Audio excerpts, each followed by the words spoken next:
Inutile déchet. M'a lancé mon frère. Au gala, ma famille me méprisait. Le directeur s'est alors incliné. J'ai souri, je crois qu'on m'a mise à la porte de mon propre hôtel. Ils ont tout perdu. La première chose que mon frère a faite en m'apercevant a été de rire. Ce n'était pas un son né de la gêne ou de l'hésitation, c'était simplement assez fort pour que les gens debout à proximité tournent la tête pour voir ce qui se passait. Tu crois vraiment que quelqu'un qui passe son temps à ramasser les poubelles à sa place ici? A-t-il demandé. Un seul repas dans ce bâtiment coûte plus cher que ce que tu arrives à gagner en un mois. Ma cousine, Sophie, s'est penchée vers moi, son sourire crispé et cassant. C'est un hôtel 5 étoiles, a-t-elle fait remarquer. Ce n'est pas fait pour les gens comme toi. J'ai regardé par-dessus leurs épaules et j'ai vu mes parents. L'expression de ma mère était figée en un masque froid, mon père détournait le regard. Aucun d'eux n'a fait le moindre effort pour reconnaître ma présence. Je n'ai offert aucune réponse. Je suis resté là, les mains vides, sentant ce poids familier et lourd s'installer au fond de ma poitrine, cette sensation qui revenait toujours chaque fois que je me retrouvais en compagnie de ma famille. Le sentiment d'être rendue plus petite, d'être réduite à une histoire qu'ils avaient déjà décidé de raconter sur ma vie. Puis, quelque chose dans la pièce a changé. Les conversations environnantes ont faibli, même le bruit de fond ambiant a semblé s'amenuiser et s'estomper.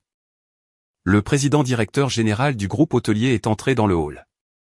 Il a balayé la pièce du regard une seule fois, puis ses yeux se sont posés directement sur moi. Il s'est arrêté. Le rire de mon frère, Damien, s'est coupé instantanément. Un agent de sécurité a levé la main pour ajuster son oreillette, et alors que l'homme que tout le monde dans cette pièce respectait commençait à marcher droit vers moi, j'ai réalisé que quelque chose que ma famille avait gardé enterré pendant des années était enfin sur le point de faire surface. Quand il a finalement parlé, la pièce n'est pas seulement devenue silencieuse, elle s'est brisée. Mais avant que ce moment précis n'arrive, avant que les mots du président ne changent le cours de tout, je dois expliquer comment je me suis retrouvé dans le hall d'un hôtel de luxe alors que mes propres proches me traitaient comme des ordures qu'ils auraient accidentellement ramenées sous leurs chaussures de créateur. Le silence qui a suivi les paroles de mon frère s'était étiré pendant ce qui semblait être une éternité. Les invités vêtus de robes de soirée et de costumes sur mesure s'étaient arrêtés au milieu de leur conversation, certains tenaient des flûtes de champagne figées à mi-chemin de leurs lèvres, d'autres faisaient semblant de vérifier leur téléphone tout en lançant des regards furtifs entre ma famille et moi. Damien a changé de pied d'appui, semblant toujours confiant mais soudain conscient des regards posés sur lui. Il a ajusté sa cravate, une habitude nerveuse qu'il avait depuis l'enfance, et a échangé un regard rapide avec notre cousine. Sophie a hoché la tête presque imperceptiblement, cette forme silencieuse de communication utilisée par des gens qui avaient passé des années à renforcer mutuellement leur cruauté. Nos parents sont restés debout exactement là où ils étaient assez proches pour entendre chaque mot, mais assez loin pour prétendre à une certaine distance s'ils en avaient besoin. Je connaissais bien cette formation. J'avais grandi à l'intérieur. Dans notre famille, il y a toujours eu une hiérarchie clairement définie. Mon frère Damien était l'enfant prodige, celui qui recevait les tuteurs, les connexions de réseau et le flux constant d'encouragement. Chaque bulletin scolaire qu'il ramenait à la maison était traité comme une célébration, chaque accomplissement mineur était brandi comme une preuve de sa nature exceptionnelle. Nos parents investissaient en lui comme s'il était tout leur portefeuille de retraite, ce qu'il était censé être à bien des égards. J'étais vu comme quelque chose d'entièrement différent, la deuxième enfant, la fille qu'ils n'avaient pas prévue, celle qui n'arrivait jamais tout à fait à correspondre au récit qu'ils voulaient projeter sur leur famille prospère. Là où Damien était loué pour son ambition, j'étais critiqué pour être trop calme. Là où on lui offrait des opportunités, on me disait de rester réaliste quant à mes limites personnelles. Les mathématiques régissant notre enfance étaient simples, il n'y avait qu'une quantité limitée d'attention, d'argent et d'amour à distribuer. Damien obtenait toujours tout en premier. Je recevais ce qui restait, ce qui n'était généralement rien du tout. Tout problème survenant dans notre foyer avait une solution pratique, blâmer la fille. Damien échouait à un examen. J'avais dû le distraire. L'argent se faisait rare. J'étais la dépense supplémentaire qu'il n'avait pas pris la peine de budgétiser. Dispute familiale? J'étais simplement trop sensible, trop difficile, trop encombrante. Au moment où j'ai atteint mes 18 ans, je comprenais parfaitement mon rôle, j'étais le bouc émissaire, l'exemple à ne pas suivre, l'enfant qu'il pointait du doigt chaque fois qu'il voulait que Damien apprécie exactement à quel point sa vie était belle. La rupture finale s'est produite pendant ma 2e année d'université. Je travaillais à 2 emplois différents pour payer mes propres frais de scolarité, tandis que Damien recevait son allocation en totalité. Je suis rentré à la maison pour les vacances d'hiver pour découvrir que ma chambre d'enfance avait été convertie en bureau à domicile. Mes affaires étaient emballées dans des sacs poubelles dans le garage. Quand j'ai interrogé ma mère sur ce changement, elle a simplement haussé les épaules. Damien avait besoin d'espace supplémentaire pour son entreprise à domicile, a-t-elle dit. Tu n'es presque jamais là de toute façon. J'ai regardé vers mon père pour un quelconque soutien, il a simplement monté le volume de la télévision. Ce soir-là, j'ai chargé ces sacs poubelles dans ma vieille Peugeot d'occasion et je suis retourné à mon campus. Je n'ai pas demandé si je pouvais rester. Je n'ai demandé aucune aide. Je connaissais déjà la réponse à ces 2 questions.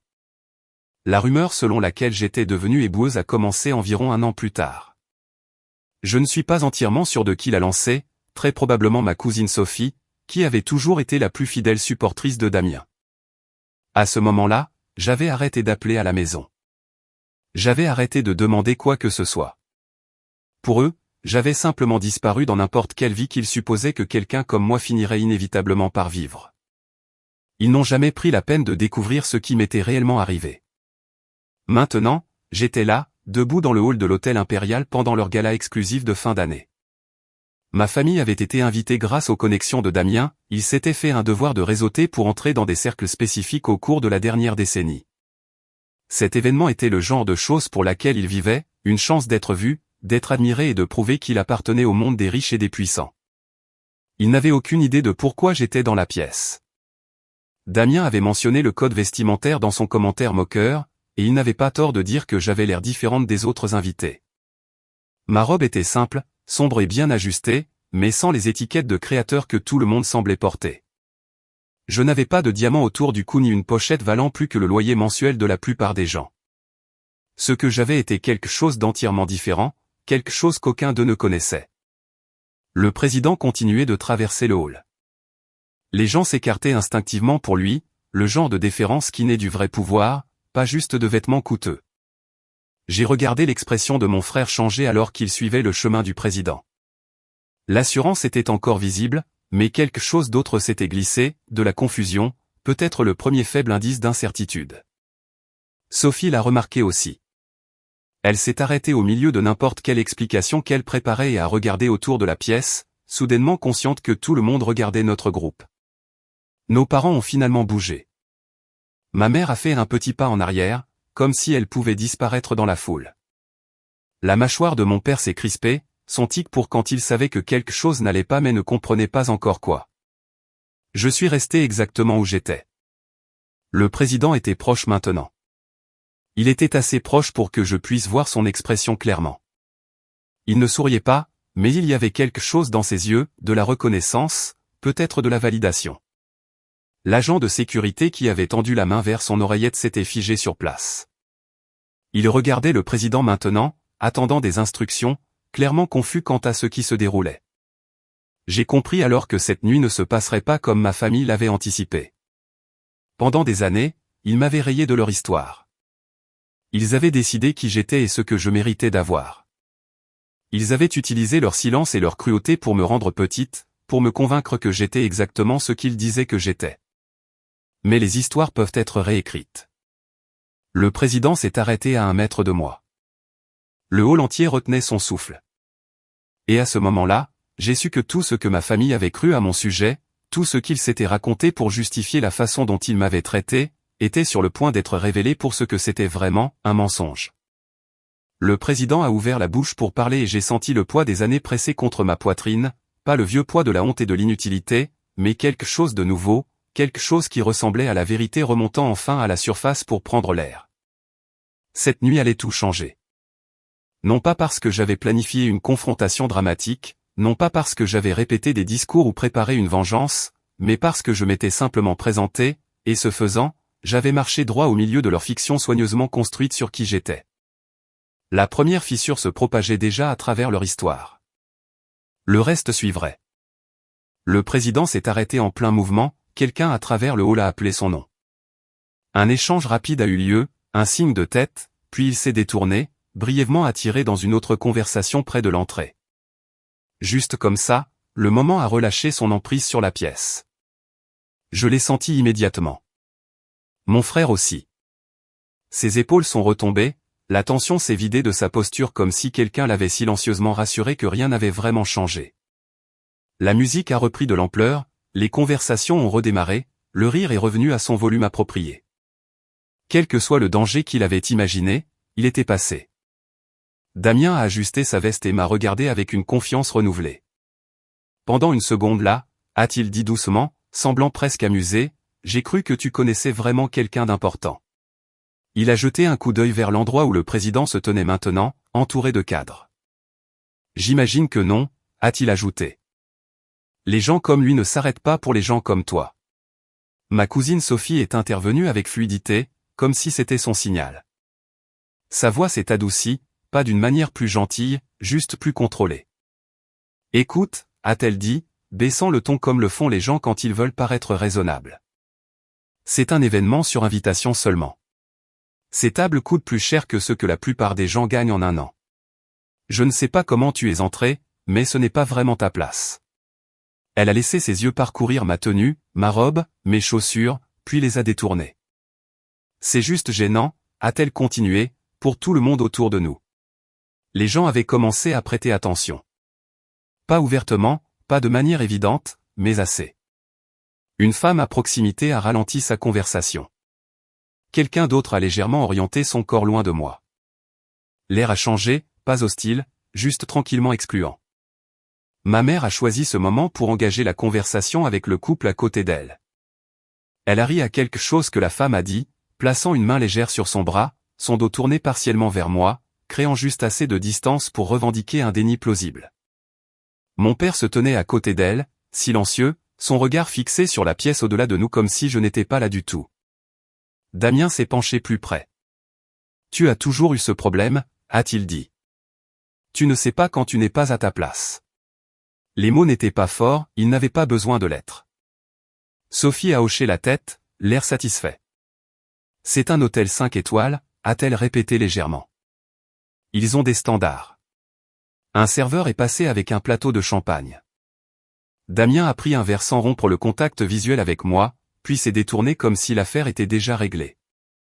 Je n'ai rien dit. Je n'ai pas expliqué. Je ne me suis pas défendu. C'était la partie qu'il n'avait pas prévue. Ma cousine a hésité, son sourire se crispant légèrement. Tu écoutes, a-t-elle demandé. On essaie de t'aider à éviter de t'humilier. J'ai croisé son regard, toujours silencieuse. Le malaise a vacillé, bref, presque imperceptible, puis est passé. Damien a haussé les épaules. Laisse tomber, a-t-il dit. Elle a toujours été têtue. Il a levé son verre vers quelqu'un à travers la pièce et s'est éloigné, réclamant déjà sa place parmi les invités. Ma cousine a suivi un instant plus tard. Mes parents ont dérivé plus loin dans la foule. Et juste comme ça, l'histoire était complète. Ils avaient dit ce qui devait être dit. Ils avaient cadré la situation assez clairement pour que tout le monde puisse suivre. Au moment où le personnel de l'hôtel a commencé à me remarquer, je n'étais plus une personne. Juste une anomalie, un désagrément silencieux, un problème de sécurité attendant d'être résolu. L'agent de sécurité s'est approché poliment, professionnellement. Madame, a-t-il dit en baissant la voix. On nous a fait part de quelques préoccupations. Puis-je voir votre invitation ? Je lui ai dit que je n'en avais pas. Il a hoché la tête, passant déjà à l'étape suivante. Dans ce cas, je vais devoir vous demander de venir avec moi. Nous pouvons régler cela à l'écart de l'événement principal. Pas d'accusation, pas de confrontation, pas de voix élevées. Juste le transfert fluide de responsabilité de la famille au système. Je l'ai suivi, non pas parce que je devais m'expliquer, mais parce que je comprenais quelque chose qu'il ne savait pas. Il pensait que c'était la fin de l'histoire. Il n'avait aucune idée qu'il venait juste de la confier à quelqu'un qui ne jouerait plus selon leur version. Ils ne m'ont pas emmené dans un endroit caché, cela aurait impliqué de l'embarras. Au lieu de cela, ils m'ont conduite vers un espace juste à côté du hall principal, assez proche pour que la musique porte encore, assez loin pour que je n'appartienne plus à la scène. Un endroit conçu pour gérer les désagréments sans arrêter le spectacle. L'agent de sécurité s'est arrêté à côté d'une cloison basse et a fait un geste léger. Veuillez attendre ici. Sa voix était calme, neutre. La voix de quelqu'un suivant des instructions plutôt que prenant des décisions. Je me suis tenu là où il l'a indiqué. Il a fait un pas en arrière, pas pour s'éloigner, juste assez pour établir une distance, observation sans engagement. À travers les espaces de la cloison, le gala continuait sans interruption. Les rires montaient et descendaient, les verres s'entrechoquaient, les gens se penchaient les uns vers les autres, leur conversation coulant comme si rien ne s'était passé du tout. Le temps bougeait différemment ici. Quelques minutes se sont écoulées avant que quelqu'un d'autre ne s'approche. Elle est venue de la direction du bureau du concierge, tablette en main, posture droite. Son blazer portait l'insigne de l'hôtel. Son expression était soigneusement composée, le genre porté par des gens formés pour gérer des situations sans les absorber. « Bonsoir », a-t-elle dit. « Je suis de la coordination événementielle. » Elle n'a pas demandé comment j'allais. Elle n'a pas demandé ce qui s'était passé. Ses yeux sont tombés sur l'écran dans ses mains. « Il semble y avoir un problème concernant votre présence à cet événement », a-t-elle continué.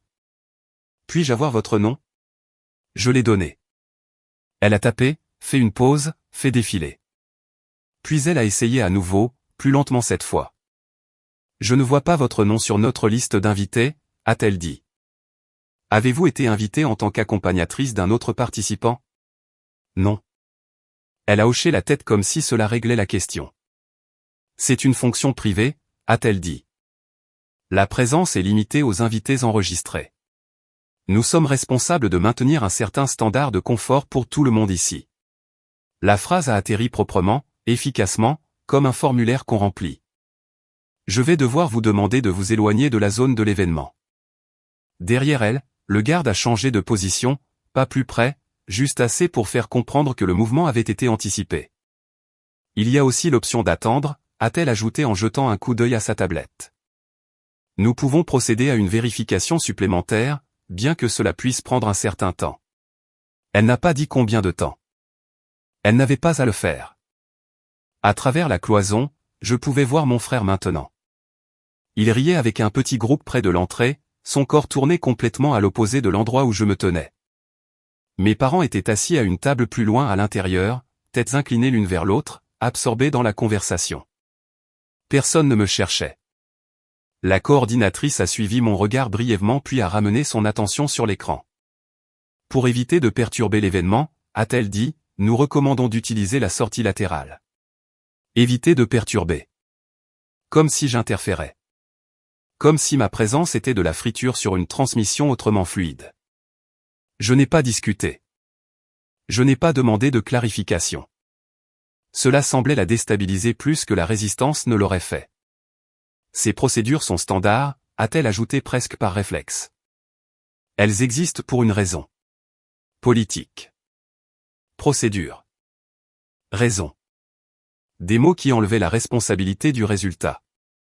Je n'étais plus une personne à qui l'on s'adressait, j'étais une condition en cours de résolution. La radio du garde a grésillé doucement. Il a tourné la tête, écouté, puis a répondu à voix basse. Oui. Près du concierge, la coordinatrice s'est redressée légèrement. Sa prise sur la tablette s'est resserrée. Quelque chose dans l'atmosphère a changé, pas émotionnellement, mais structurellement. Le bruit de fond ne s'est pas estompé, mais il s'est redirigé, comme l'attention tirée par la gravité plutôt que par le son. Les gens s'écartaient dans le hall. La coordinatrice l'a remarqué une demi-seconde avant moi. Elle a levé les yeux. Le président approchait. Il n'était pas pressé. Il n'avait pas besoin de l'être. L'espace devant lui se libérait sans instruction, les corps s'ajustant instinctivement à sa présence. Sa tablette s'est abaissée de quelques centimètres. « Monsieur », a-t-elle dit, son ton changeant avant qu'elle ne puisse l'arrêter. Il s'est arrêté juste devant nous et a regardé la scène, le garde, la coordinatrice, la cloison, puis moi. « Y a-t-il un problème ?» a-t-il demandé. La coordinatrice a répondu immédiatement, pas défensivement, mais de manière procédurale. Elle a expliqué le nom manquant, l'inquiétude soulevée par les invités, la nécessité de suivre le protocole. Ces mots étaient lisses, rodés et complets. Le président a écouté sans interrompre. Quand elle a fini, il n'a pas répondu tout de suite. Il m'a regardé à nouveau. Pas à travers moi. Moi. Quelque chose de subtil s'est fissuré. Pas de manière audible, pas visiblement, mais indubitablement. La coordinatrice a ouvert la bouche puis l'a fermée. La main du garde est retombée de son oreillette. Au-delà de la cloison, les têtes avaient commencé à se tourner et pour la première fois depuis que j'avais été conduite à l'écart, je n'étais plus celle qui attendait. Le système l'était. La tablette de la coordinatrice pendait, oubliée, à ses côtés. L'agent de sécurité avait fait un demi-pas en arrière, créant de l'espace sans qu'on le lui dise. Le président est resté où il était, son attention fixée sur moi avec une intensité qui a fait s'estomper tout le reste dans la pièce en un bruit de fond. Pourquoi cette invitée est-elle expulsée, a-t-il demandé. La question était dirigée vers la coordinatrice, mais ses yeux ne quittaient jamais mon visage. Monsieur, elle n'est pas sur la liste des invités. La voix de la coordinatrice avait perdu un peu de sa confiance antérieure. Nous avons suivi le protocole standard pour les participants non vérifiés. Il y a eu aussi des inquiétudes soulevées par d'autres invités concernant sa présence. Le président a hoché la tête lentement. Des inquiétudes. Oui. Monsieur, rien de spécifique. Juste des questions pour savoir si elle avait sa place à l'événement. À travers la cloison, je pouvais voir mon frère observer. Il s'était rapproché, ne feignant plus le désintérêt. Son expression était confuse, le regard de quelqu'un dont la réalité soigneusement construite développait des fissures. Le président s'est tourné vers la coordinatrice. Savez-vous qui elle est? Monsieur? Son nom, son lien avec cet hôtel? La coordinatrice a jeté un coup d'œil à sa tablette, puis est revenue au président. Elle a donné son nom comme étant Élise Laurent. J'ai vérifié le système, il n'y a aucune trace de ce nom associé à une invitation ou une réservation. Le président est resté silencieux un long moment. Puis il m'a regardé directement. Mademoiselle Laurent, a-t-il dit. Élise Laurent. Il a dit mon nom comme s'il signifiait quelque chose. Comme s'il portait du poids. Le visage de la coordinatrice est passé par plusieurs expressions en succession rapide, confusion, inquiétude, la réalisation naissante que quelque chose n'allait vraiment pas. Le président s'est tourné pour faire face au hall principal. Sa voix n'était pas forte, mais elle portait, le genre de voix appartenant à un homme qui avait passé des décennies dans des pièces où des décisions importantes étaient prises. Mademoiselle Laurent est l'actionnaire majoritaire et la propriétaire du groupe hôtelier Impérial, a-t-il dit. Elle est l'investisseur principal dans cette propriété et 3 autres de notre portefeuille depuis 5 ans. Le silence qui a suivi était absolu. Aucun verre de champagne ne s'entrechoquait. Aucune conversation ne murmurait. Même la musique de fond semblait faire une pause, bien que je sache que c'était impossible. La tablette de la coordinatrice a glissé de ses doigts et a claqué contre le sol en marbre. Elle n'a pas bougé pour la ramasser. La main de l'agent de sécurité est retombée loin de son oreillette. Il se tenait figé comme si tout mouvement pouvait aggraver les choses.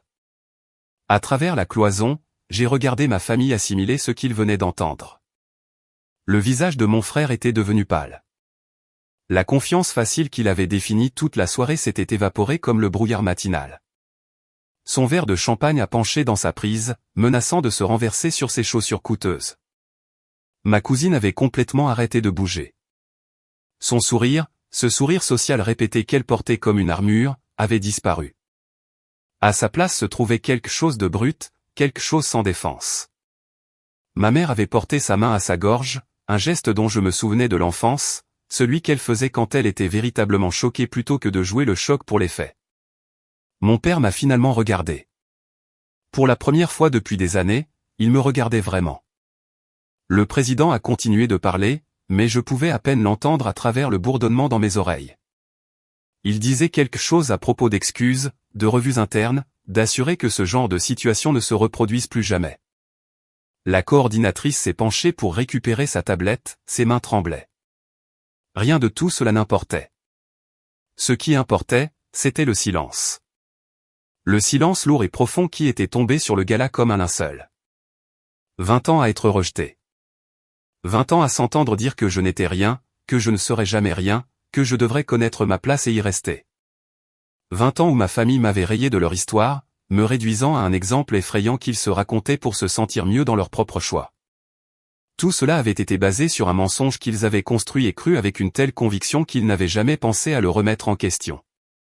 Je n'ai rien dit. Il n'y avait rien à dire. La vérité avait parlé d'elle-même. Le président faisait signe à son personnel maintenant. Des gens déplaçaient la coordinatrice, l'agent de sécurité, d'autres employés apparus de quelque part. Ils m'entouraient, non pas avec hostilité, mais avec cette déférence soudaine qui survient quand la dynamique du pouvoir change sans avertissement. Quelqu'un s'excusait. Quelqu'un d'autre proposait de m'apporter tout ce dont j'avais besoin. Je les entendais à peine. Tout ce que je pouvais voir, c'était ma famille debout de l'autre côté de cette cloison décorative, comme des objets exposés dans un musée, figés au moment de leur propre perte. Mon frère a ouvert la bouche comme pour parler, puis l'a refermée. Que pouvait-il bien dire?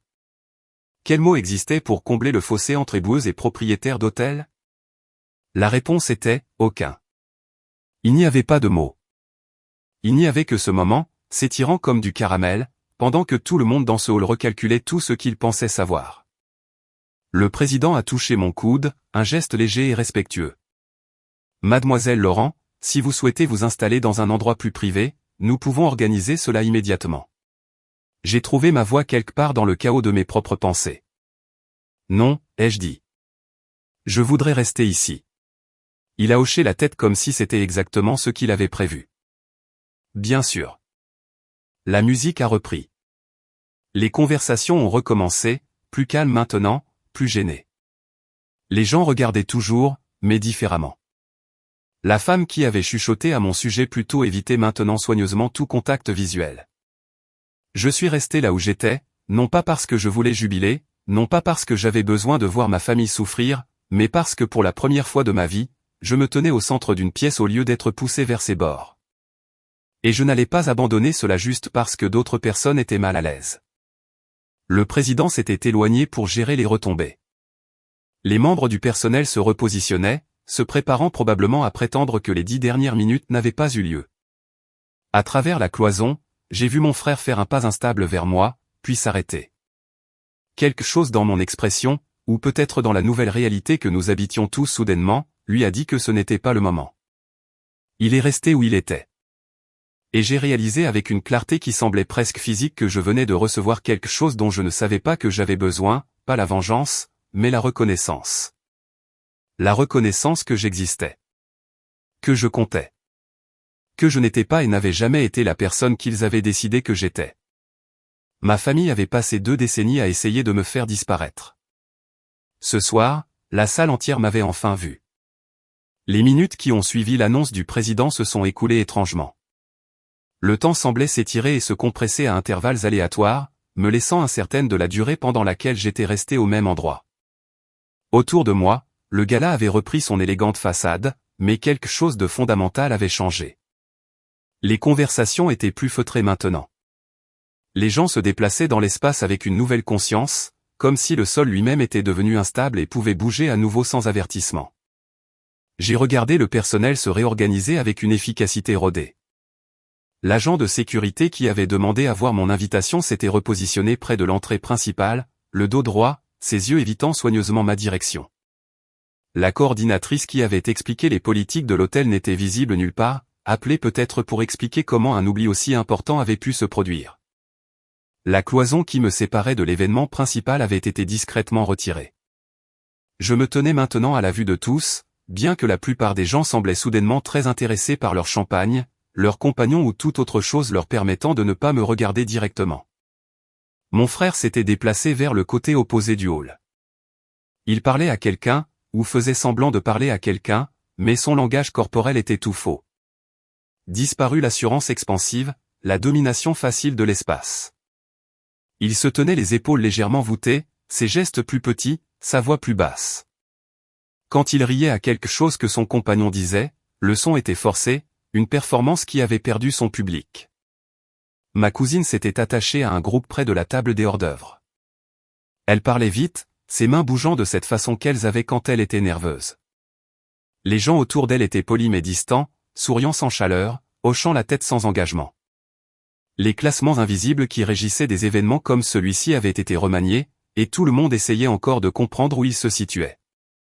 J'ai vu une de ses connaissances jeter un coup d'œil vers moi, puis vers ma cousine, un calcul rapide derrière les yeux. Puis elle s'est excusée auprès du groupe et s'est éloignée. Sophie est restée seule avec son assiette d'amuse-gueules intacte.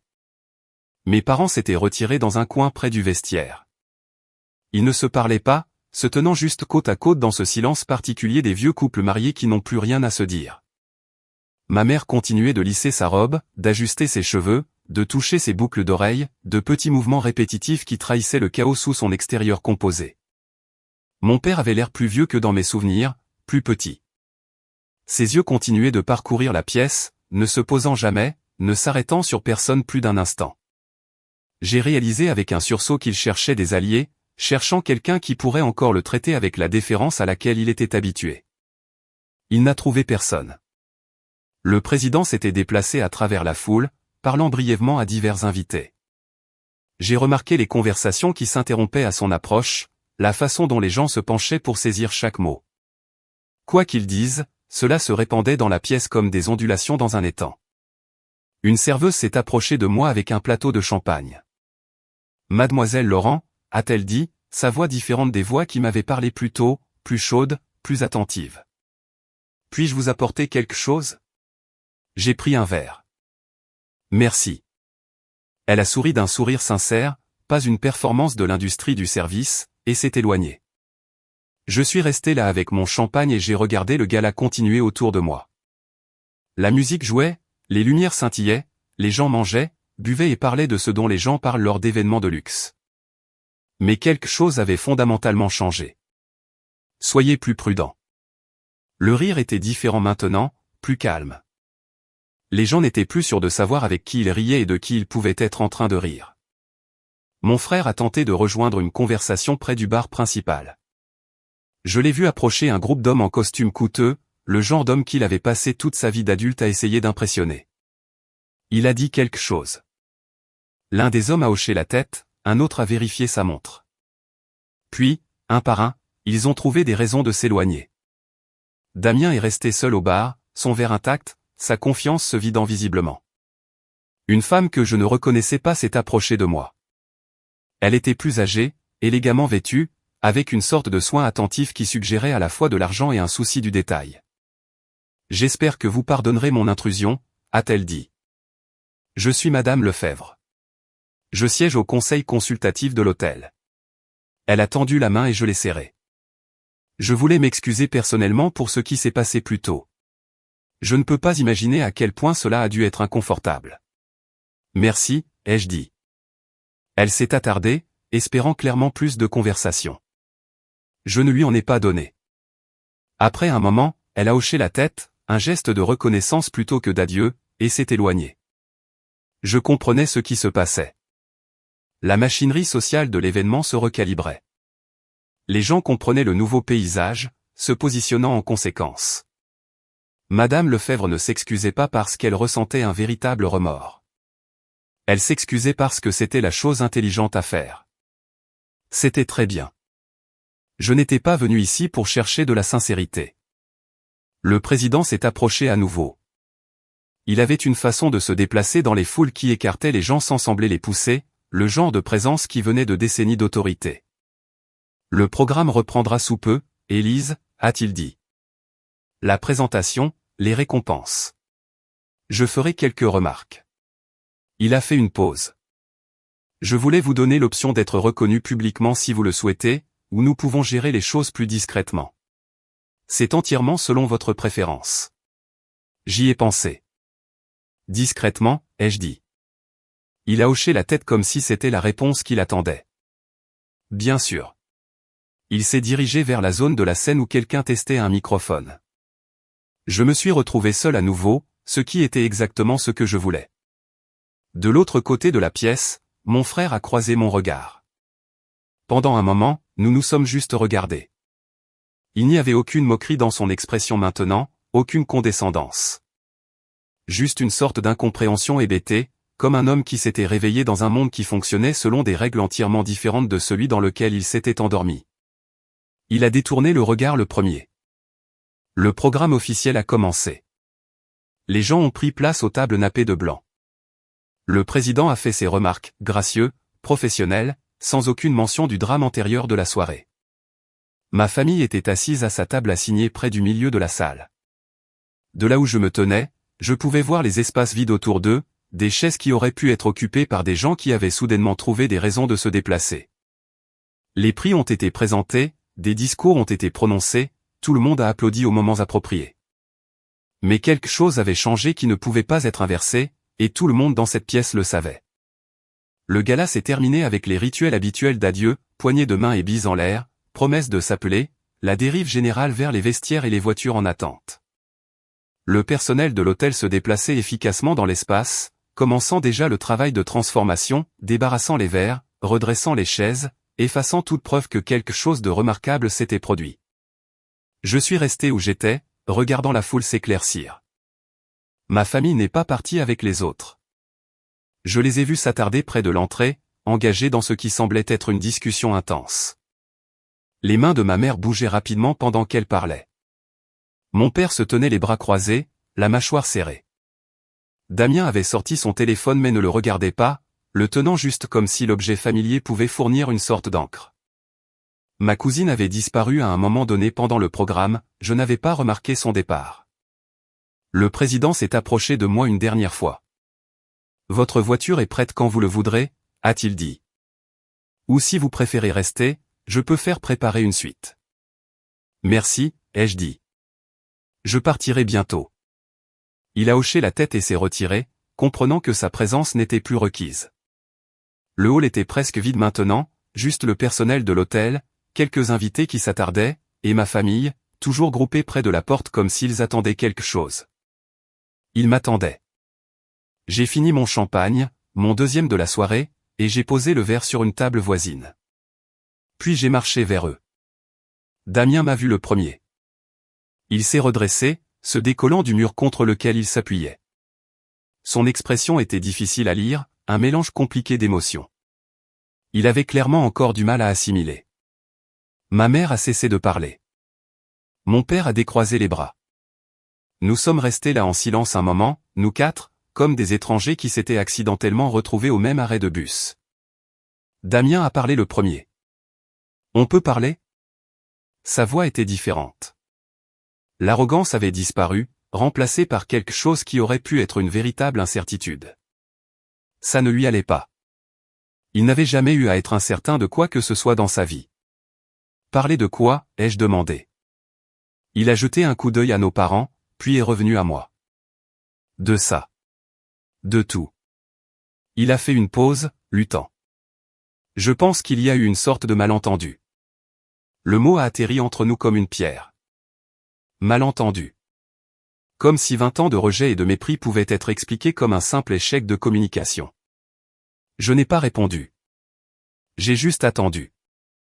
Ma mère s'est avancée, son visage s'étant réarrangé en une expression de préoccupation maternelle que je reconnaissais de mon enfance, celle qu'elle utilisait quand elle voulait quelque chose de moi.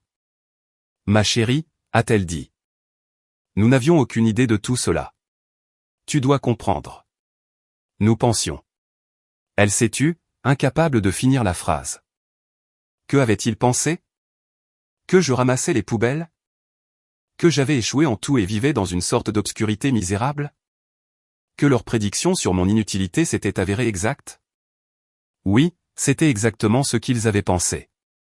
Nous sommes une famille, a dit mon père. C'était la première fois qu'il m'adressait la parole directement de toute la soirée. Sa voix était bourrue, mal à l'aise. Quoi qu'il se soit passé avant, on peut arranger ça. C'est ce que font les familles. Je l'ai regardé. Regardé vraiment. Peut-être pour la première fois depuis des années. Il était plus vieux que dans mes souvenirs, plus diminué.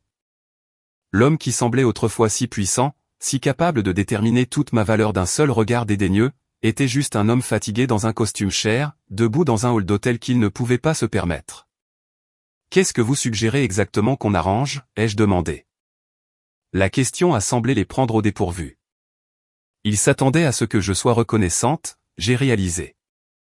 À ce que je sois soulagé qu'ils me reconnaissent enfin, qu'ils offrent enfin de m'inclure à nouveau dans la famille. Tout, a dit ma mère. On peut aller quelque part, s'asseoir, parler correctement. Clarifier les choses. Repartir à zéro.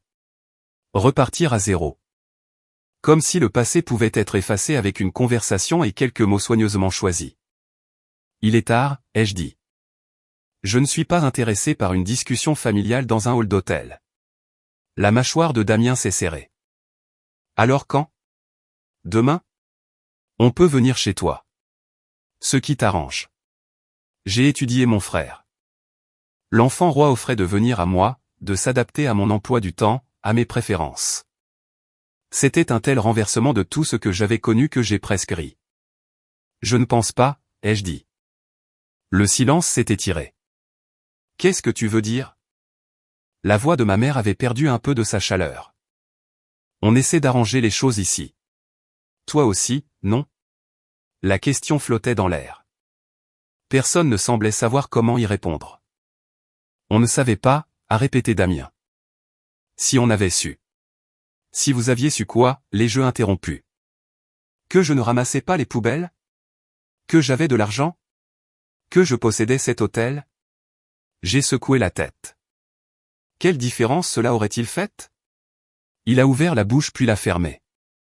C'était la réponse, bien sûr. S'ils avaient su que j'avais réussi, ils m'auraient traité différemment. Non pas parce qu'ils regrettaient la façon dont ils m'avaient traité, mais parce que la richesse et le pouvoir commandaient un respect différent, le même respect qu'ils essayaient de me montrer maintenant. Mon père s'est raclé la gorge. Ce n'est pas productif. Nous sommes tous fatigués. Peut-être devrions-nous. Peut-être devrions-nous faire quoi, ai-je demandé. Prétendre que ce soir n'a pas eu lieu? Revenir à la façon dont les choses étaient. Personne ne dit ça, a dit ma mère rapidement. On veut juste une chance d'expliquer. De s'excuser. Vous voulez vous excuser? Oui. Pourquoi exactement? Un autre silence. Plus long cette fois. Il ne savait pas. Ils ne savaient pas pourquoi ils s'excusaient parce qu'ils n'avaient jamais considéré que leur comportement nécessitait des excuses. Ils avaient simplement été eux-mêmes, une famille qui valorisait le succès et rejetait l'échec, qui récompensait l'enfant favori et punissait le bouc émissaire. Tout cela avait semblé si naturel, si évident, si juste. Jusqu'à ce soir. J'ai regardé chacun de tour à tour, ma mère avec sa préoccupation répétée, mon père avec son malaise bourru, mon frère avec son sentiment hébété d'injustice. Bonne nuit, ai-je dit. Je suis passé devant eux vers l'entrée où ma voiture attendait. Derrière moi, j'ai entendu ma mère appeler mon nom. Je ne me suis pas retourné. L'air de la nuit était froid et propre. Un valet est apparu avec les clés de ma voiture, tenant la portière ouverte avec une déférence professionnelle. Je suis monté et j'ai démarré. Dans le rétroviseur, je pouvais voir ma famille encore debout dans le hall, me regardant partir. Il semblait plus petit que dans mes souvenirs. Moins significatif. C'était la première fois que je réalisais que la vengeance ne consistait pas à faire souffrir les gens. Il s'agissait de refuser de les laisser vous définir plus longtemps. Dans les jours qui ont suivi le gala, je suis retourné à ma vie normale. J'avais du travail à faire, des propriétés à gérer, des décisions à prendre. Les affaires ordinaires de la direction d'une entreprise qui avait grandi bien au-delà de ce que j'avais imaginé quand je l'avais commencé. L'incident de l'hôtel a reculé en bruit de fond, une histoire qui serait racontée lors de dîners, analysée autour d'un café, et finalement oubliée. Mais pour ma famille, les répercussions ne faisaient que commencer. J'en ai entendu parler de seconde main, à travers le réseau de connaissances et de contacts d'affaires qui chevauchaient leur cercle social. Le monde de l'hôtellerie était étonnamment petit, et les ragots s'y propageaient comme une traînée de poudre. Les premiers signes sont apparus une semaine après le gala. Damien s'était positionné pour un partenariat dans son cabinet depuis 2 ans. Il avait tout fait correctement, amené des clients, travaillé de longues heures, cultivé des relations avec les associés seniors. L'annonce devait arriver en janvier. L'annonce n'est pas venue. Quelqu'un m'a dit qu'on lui avait demandé de se retirer d'un compte majeur. Une autre personne a mentionné que son mentor au cabinet était soudainement devenu indisponible pour leurs déjeuners habituels. De petites choses individuellement, ensemble, elles formaient un motif. Je n'ai pas demandé de détails. Je n'en avais pas besoin. Ce qui s'était passé au gala n'était pas resté au gala. L'histoire de l'homme qui s'était moqué de sa propre sœur, l'avait traitée d'ordure, avait essayé de la faire expulser de son propre hôtel, s'était répandue à travers exactement le genre de cercle que Damien avait passé sa carrière à essayer de pénétrer. Les riches et les puissants n'aimaient pas l'embarras. Ils n'aimaient surtout pas être associés à des gens qui causaient l'embarras. Damien était devenu un handicap. Ma cousine Sophie n'a pas eu plus de chance. Elle avait bâti sa position sociale sur le fait d'être invitée, incluse, vue aux bons événements avec les bonnes personnes. Quand ces invitations ont cessé d'arriver, elle n'avait plus rien sur quoi s'appuyer. Le bien-être s'est évaporé. Elle n'a été explicitement exclue de rien, personne ne lui a envoyé de message disant qu'elle n'était plus la bienvenue, mais les invitations ont cessé d'arriver. Les groupes de discussion sont devenus silencieux. La femme avec qui elle déjeunait tous les jeudis a soudainement eu des conflits d'horaires qui s'étiraient à l'infini. Une mort sociale par 1000 petites coupures. Mes parents ont vécu quelque chose de plus subtil, mais peut-être plus douloureux. Ils avaient passé des décennies à bâtir une réputation dans leur communauté, membres respectés de leur église, participants réguliers aux fonctions du quartier, le genre de personnes qui siégeaient dans des comités et organisaient des événements caritatifs. Maintenant, quand ils entraient dans une pièce, la conversation semblait s'arrêter. Les gens étaient polis, mais il y avait une nouvelle distance dans leurs interactions, une prudence qui n'avait pas été là auparavant. Quelqu'un avait dû parler. Peut-être plusieurs personnes. L'histoire avait fait son chemin à travers les réseaux qui connectaient les clients de l'hôtel aux membres de l'église et au comité de quartier, transformés et embellis en cours de route. Les détails variaient selon qui racontait l'histoire, mais le noyau restait le même, la famille qui avait traité sa propre fille comme des ordures pour découvrir qu'elle avait mieux réussi que tous réunis. C'était une histoire que les gens aimaient raconter. Elle avait tout, drame, ironie, juste retour des choses. Le genre de clarté morale que la vraie vie offrait rarement. Ma famille était devenue des personnages dans le récit de quelqu'un d'autre. Je n'ai participé à rien de tout cela. Je n'ai appelé personne pour partager ma version de l'histoire. Je n'ai rien posté en ligne ni accordé d'interview. J'ai simplement continué ma vie, prenant des décisions concernant mon entreprise, rencontrant mon personnel, faisant le travail qui avait construit tout ce que j'avais. Le silence était sa propre forme de pouvoir.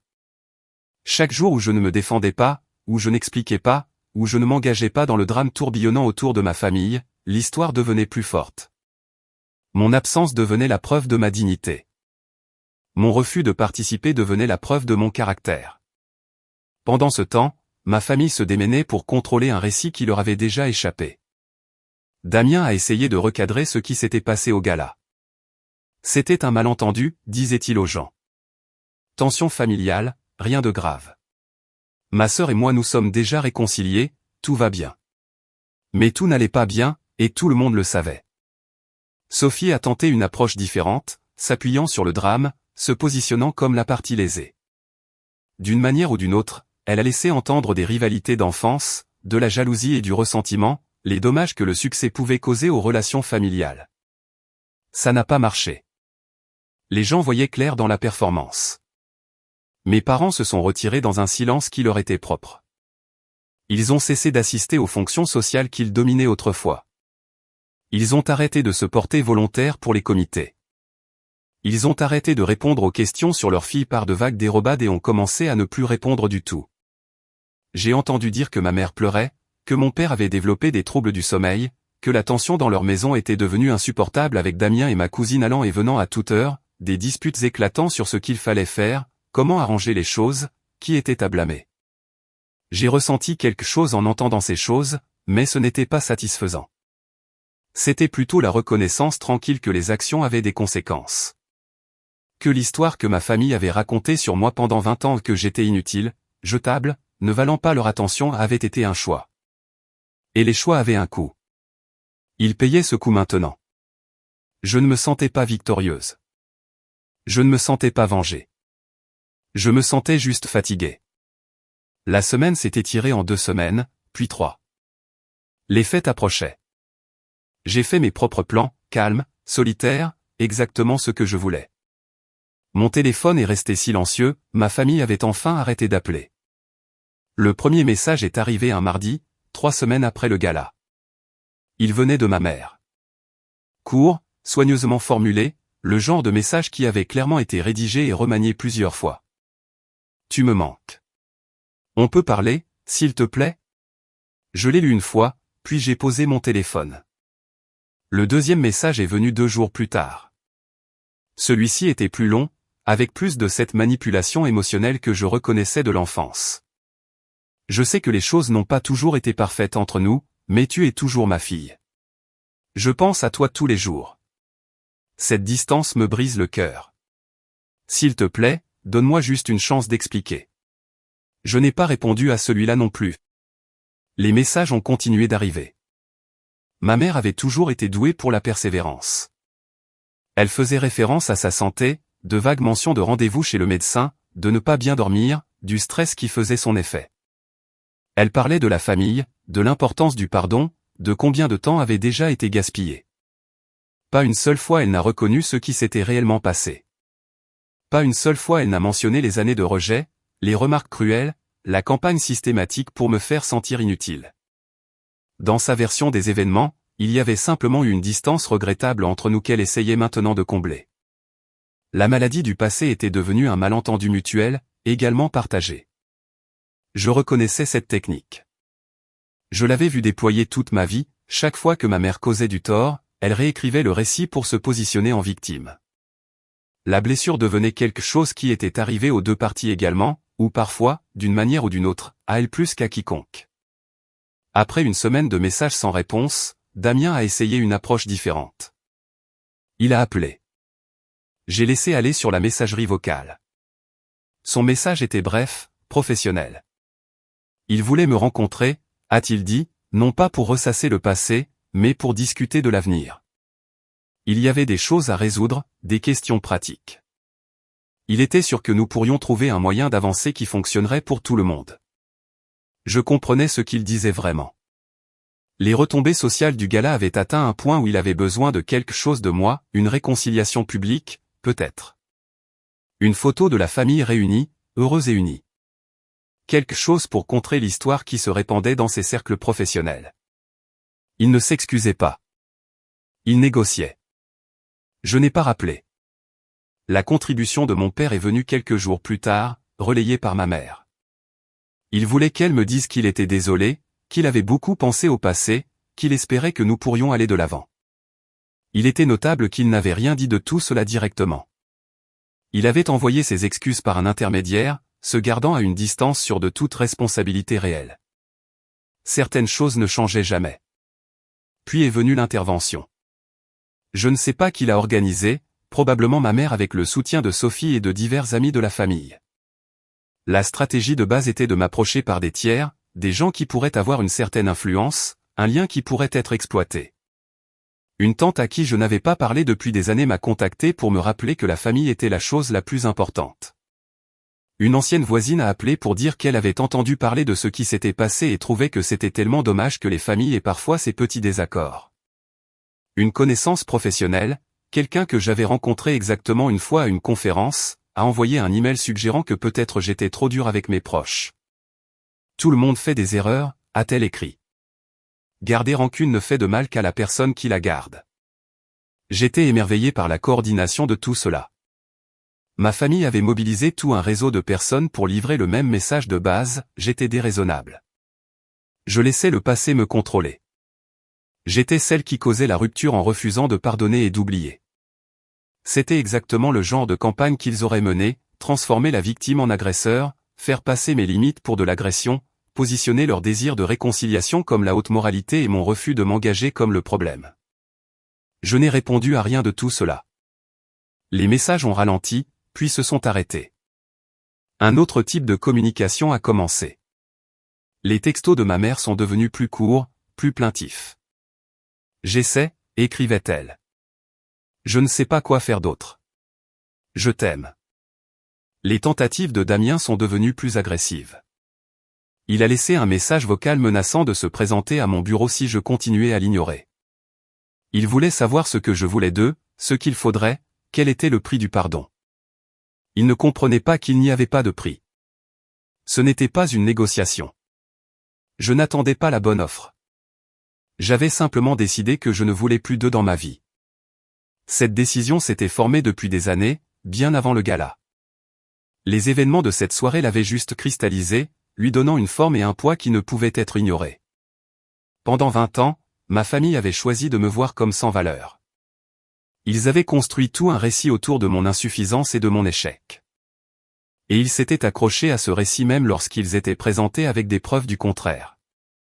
Ils s'étaient moqués de moi dans un hall bondé, avaient essayé de me faire expulser de mon propre hôtel, et avaient ensuite agi surpris quand je ne les avais pas immédiatement accueillis à nouveau dans ma vie. Ce n'était pas quelque chose qui pouvait être réparé avec des excuses. Ce n'était pas quelque chose qui pouvait être réparé du tout. La dernière communication de ma famille est arrivée un mois après le gala. C'était un email de mon frère, en copie à nos parents. Il écrivait qu'ils m'avaient donné de l'espace, qu'ils avaient respecté mon besoin de temps, mais qu'ils étaient ma famille et que cela devait signifier quelque chose. Il exigeait une réponse. Oui ou non. Dedans ou dehors. Ils avaient besoin de savoir où ils en étaient. J'ai lu l'email 2 fois. Puis j'ai tapé un seul mot, non. Et je suis passé à autre chose. Les conséquences, quand elles sont arrivées, ont été précises.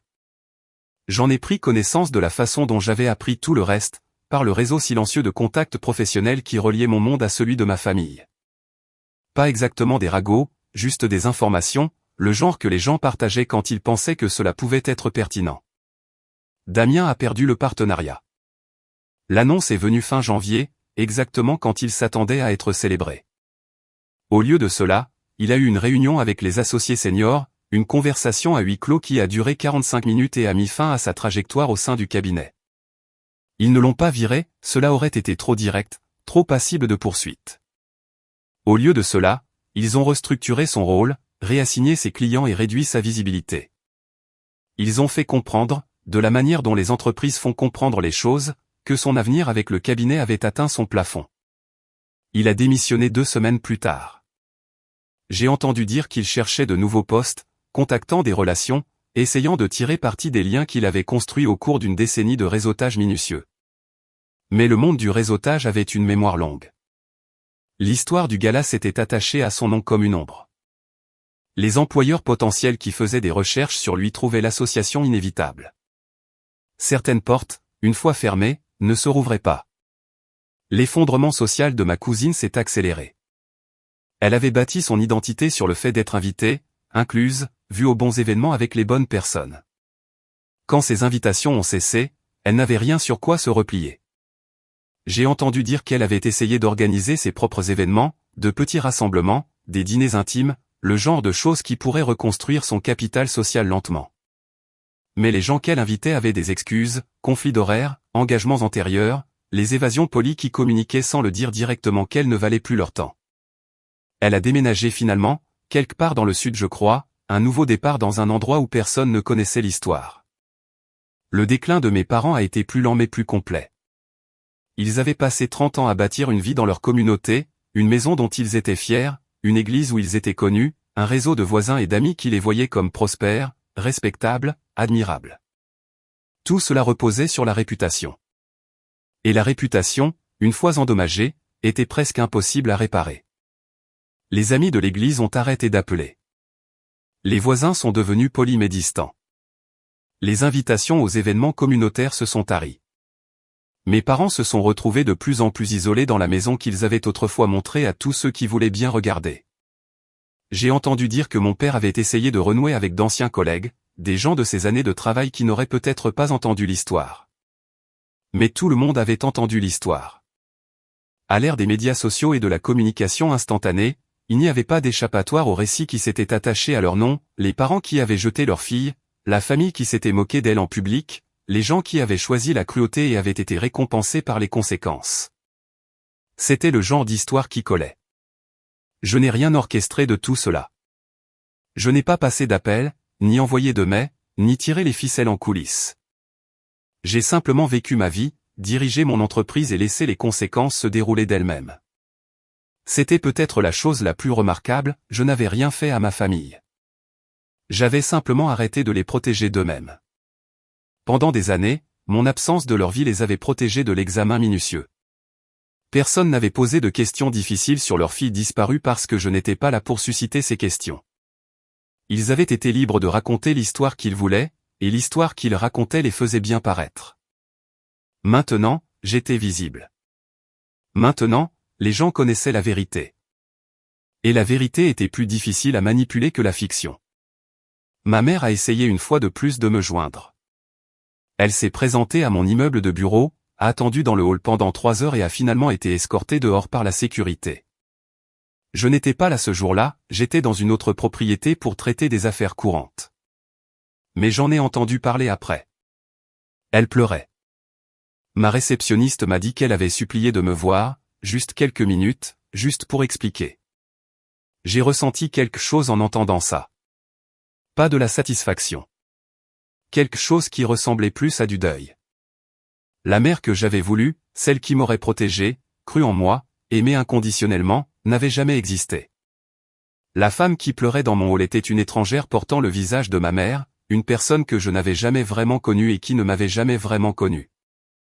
Il n'y avait pas de réconciliation possible parce qu'il n'y avait rien à réconcilier. Nous n'avions pas eu une relation qui avait mal tourné, nous n'avions jamais eu de relation du tout. C'était la vérité qui faisait le plus mal. Non pas que ma famille m'ait maltraité, mais qu'ils ne m'avaient jamais vu assez clairement pour me traiter d'une manière particulière.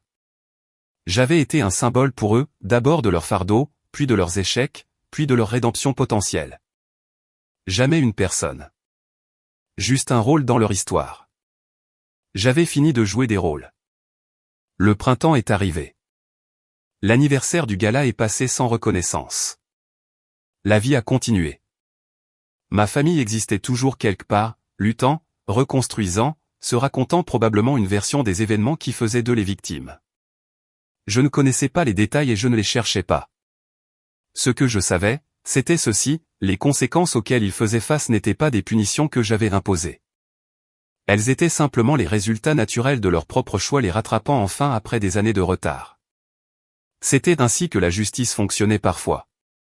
Pas de confrontation dramatique ou d'excuses larmoyantes, mais l'accumulation lente et régulière de causes et d'effets.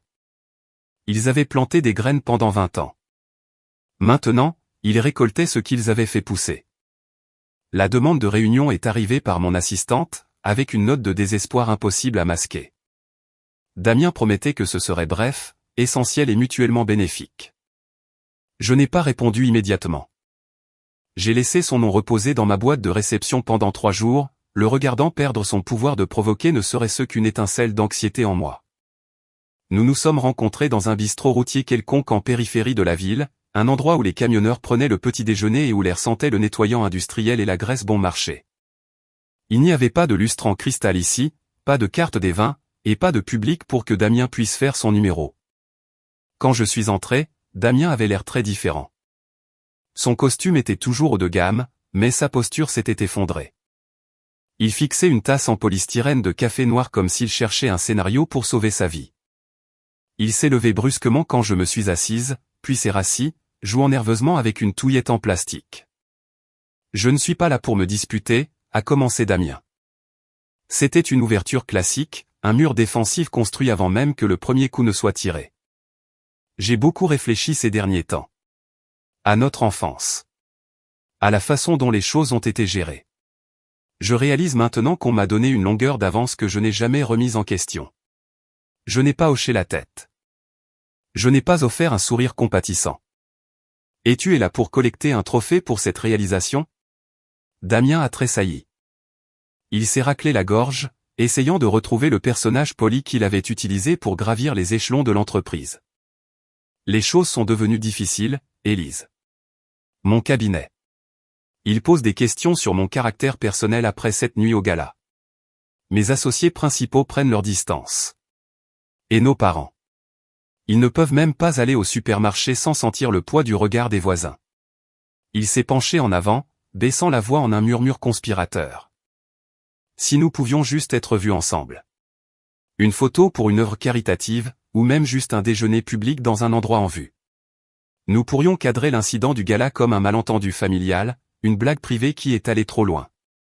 Cela éclaircirait l'air pour tout le monde. Une blague, ai-je répété. Tu penses qu'essayer de me faire escorter hors d'un bâtiment que je possède est une chute de blague? À ce moment, nos parents sont entrés dans le bistrot. Ils semblaient diminuer, dépouillés de l'autorité imméritée qu'ils avaient l'habitude de porter. Ma mère a tendu la main pour toucher mon bras, mais j'ai soudainement décalé ma chaise, maintenant une distance calme mais absolue. Mon père se tenait derrière elle, ses yeux parcourant l'intérieur crasseux du restaurant avec un dégoût évident. Nous voulons juste comprendre pourquoi tu es si froide, a dit ma mère, sa voix tremblant de cette manière exercée qui me faisait culpabiliser autrefois. La réputation de la famille est en lambeaux. Des gens qui nous invitaient à chaque réunion du conseil regardent maintenant ailleurs. Le public ne me juge pas, ai-je dit calmement. Il juge la vérité sur la façon dont vous m'avez traité. Vous ne vous inquiétez pas de la rupture, vous vous inquiétez de l'image. Mon père a pris la parole, sa voix graveleuse et tendue. Une simple apparition publique est-elle trop demandée? Nous sommes une famille, Élise. Le sang est plus épais que l'eau. Le sang ne signifie pas grand-chose quand vous l'avez utilisé pour me rayer de votre vie pendant 20 ans, ai-je répondu, plaçant l'argent de mon propre café sur la table. Je ne voulais pas qu'il paie ne serait-ce qu'une goutte d'eau pour moi. La main de Damien s'est resserrée autour de sa tasse en polystyrène jusqu'à ce qu'elle se déforme. Tu es incroyablement égoïste. Tu laisserais ma carrière et la dignité de nos parents partir en fumée juste pour nourrir une rancune. Je l'ai regardé droit dans les yeux. Je ne brûle rien du tout, Damien. Je refuse simplement de fournir l'eau pour éteindre un feu que vous avez allumé vous-même. Vous ne voulez pas d'une relation. Vous voulez une campagne de relations publiques. Et je ne suis pas à vendre. Je me suis levé et j'ai marché vers la porte. Je n'ai pas regardé en arrière pour voir s'il suivait. Derrière moi, il n'y avait que le silence de 3 personnes réalisant que la seule personne qu'ils avaient passé une vie à diminuer était enfin, irrévocablement, hors de leur portée. 1 mois a passé après la réunion au bistrot, puis 2. Le bruit numérique de ma famille, les textos frénétiques de Damien et les emails manipulateurs de ma cousine s'est progressivement fondu en un silence plat et lourd. Ce n'était pas le silence agressif qu'ils utilisaient pour me punir quand j'étais enfant. C'était le silence de gens qui n'avaient plus de cartes à jouer. Je me suis jeté dans l'expansion du groupe hôtelier Laurent. Nous visions une nouvelle propriété à Marseille, et la diligence raisonnable nécessitait toute mon attention. Mes journées étaient remplies de plans architecturaux, de projections de revenus et de réunions avec les officiels de la ville. Dans ce monde, les règles étaient claires, vous étiez jugé sur vos résultats, pas sur un récit créé par des gens qui ne comprenaient pas votre valeur. Un soir, alors que je séjournais dans la suite Pentouse de l'hôtel Impérial, le téléphone fixe de ma suite a sonné. Il était tard, passé 23 heures. J'ai regardé l'identifiant de l'appelant. C'était un hôpital local de notre ville natale. J'ai décroché. Ce n'était pas à propos d'un accident ou d'une tragédie. C'était ma mère. Elle avait été admise pour un épisode lié au stress. L'infirmière à l'autre bout du fil était professionnelle mais curieuse, se demandant probablement pourquoi le contact principal sur le formulaire d'urgence semblait si distant. Elle vous demande, a chuchoté l'infirmière. Elle appelle votre nom depuis qu'elle a été admise. J'ai remercié l'infirmière et j'ai raccroché. Je ne me suis pas précipité à l'aéroport. Je n'ai pas ressenti de montée de panique. Au lieu de cela, j'ai ressenti une observation calme et clinique de la situation. Ma mère avait passé des décennies à utiliser sa santé comme une attache pour ramener les gens dans son orbite. 1 heure plus tard, un message vocal est apparu sur mon téléphone personnel. Je l'ai écouté en regardant l'horizon de la ville. Elle ne ressemblait pas à la femme qui s'était tenue dans le hall il y a 1 an, se moquant de ma simplicité. Elle semblait brisée. L'arrogance avait été dépouillée, ne laissant qu'une peur creuse et vibrante. Élise, a-t-elle commencé, son souffle se coupant. Je regarde les murs de cette chambre et je réalise que personne ne vient. Damien est occupé à essayer de sauver sa propre peau. Ton père est. Il est juste devenu silencieux. Je n'arrête pas de penser au jour où tu es parti pour l'université. Je me souviens t'avoir vu charger ces sacs poubelles dans ta voiture et je me souviens m'être senti contente parce que la maison serait plus calme. J'avais tort. Le silence a été assourdissant depuis. Elle a fait une pause, un son long et déchiqueté de quelqu'un faisant enfin face à son propre reflet. Je suis désolé. Pas pour la réputation. Pas pour le gala. Je suis désolé parce que j'avais une fille qui a bâti un royaume et j'étais trop borné pour même la voir debout devant moi. S'il te plaît, réponds juste une fois. J'ai écouté le message 2 fois. La vieille Élise, la fille qui vivait dans le garage, voulait décrocher le téléphone. Elle voulait entendre le mot « amour », même si c'était un mensonge. Mais la femme que j'étais maintenant savait mieux. L'amour n'est pas un sentiment que l'on a quand on est coincé dans un lit d'hôpital. C'est la série de choix que l'on fait quand on a tout le pouvoir. Pendant 20 ans, son choix avait été de me diminuer. J'ai appuyé sur le bouton supprimer. Je ne l'ai pas fait par méchanceté. Je l'ai fait parce que la connexion avait été coupée il y a si longtemps qu'il ne restait rien à réparer. On ne peut pas réparer un pont qui n'a jamais été construit. Le lendemain matin, j'ai appelé mon assistante. Vérifiez la facture d'hôpital pour ma mère. Payez-la en totalité. Assurez-vous qu'elle ait la meilleure chambre privée et une infirmière dédiée. Mais ne leur donnez pas mon nouveau numéro. Je fournirai les soins dont ils avaient besoin parce que j'en étais capable et parce que j'en avais les moyens. Mais je ne fournirai pas ma présence. Mon argent pouvait acheter son confort, mais il ne pouvait pas lui acheter la fille qu'elle avait jetée. Je suis entré dans la salle de réunion pour le projet de Marseille avec 10 minutes d'avance. Je me suis assis en bout de table, j'ai ouvert mon ordinateur portable et j'ai commencé à travailler. Le silence de mon téléphone n'était plus un fardeau. C'était paisible. 18 mois après la nuit au Grand Hôtel Impérial, je me tenais sur le balcon de ma nouvelle acquisition, regardant le vieux port de Marseille. L'air était vif, avec un goût de sel et de pluie imminente. Derrière moi, la suite était vivante du bourdonnement bas d'une ouverture réussie, le son du personnel se déplaçant avec précision et des invités qui comprenaient la valeur de l'espace que j'avais créé. Je regardais rarement en arrière vers l'incident du gala désormais. Il avait servi son but. C'était le catalyseur qui avait forcé la vérité à la lumière, mais ce n'était pas le moment déterminant de ma vie. Ma définition venait du travail, de la stratégie et de la résilience que j'avais cultivée bien avant de posséder une seule brique de cet empire. Le président m'a rejointe sur le balcon, tenant 2 verres d'eau pétillante. Il n'offrait pas un verre pour porter un toast à ma vengeance. Il en offrait un pour porteur un toast à nos bénéfices trimestriels. Le conseil est impressionné par la transition, a-t-il dit en s'appuyant contre la rambarde. Il ne pensait pas qu'une propriété de cette envergure pourrait être redressée en 6 mois. Ils ont sous-estimé le pouvoir de repartir à zéro, ai-je répondu. Il m'a regardé, son expression neutre mais respectueuse. J'ai eu des nouvelles de l'ancien cabinet de votre frère, a-t-il dit. Il a postulé pour un rôle d'analyste de niveau intermédiaire dans l'une de nos filiales. Ils ont demandé si j'avais une préférence sur l'embauche. J'ai pris une gorgée de mon eau. Il y a 1 an, cette nouvelle aurait pu avoir le goût de la victoire. Maintenant, cela ressemblait juste à une donnée. A-t-il les qualifications pour le rôle? Sur le papier, à peine. Sa réputation le précède, et pas de la manière qu'on espère dans cette industrie. Alors la réponse est simple, ai-je dit.